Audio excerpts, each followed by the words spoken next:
Corona virus के मुताल्लिक खबरों से खुद को दूर रखें क्योंकि जितनी मालूमात आपको चाहिए थी वो आप जान चुके हैं। मरने वालों की तादाद के पीछे न पड़े। ये कोई फुटबॉल मैच नहीं है कि आपको हतमी नतीजा मालूम करना है। इस आदत से बचें। इंटरनेट पर ज़ायदा जरूरत मालूमात तलाश न करें क्योंकि इसका असर आपकी ज़हनी हालत पर पड़ेगा। खौफजदा और मायूस करने वाले मैसेजेस फॉरवर्ड न करें क्योंकि सबके सोचने की ताकत आप जैसी नहीं हो सकती। बच्चों को बहलाने के लिए नए खेल तलाश करें, उनके साथ बातचीत करें और उनको कहानियां सुनाएं।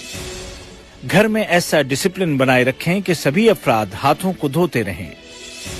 आपका मुस्बत मिजाज आपके इम्यून सिस्टम को बरकरार रखने में मदद देगा क्योंकि ये बात साबित शुदा है कि मनफी ख्यालात उसको कमजोर करते हैं और फिर वो वायरस का मुकाबला नहीं कर सकता।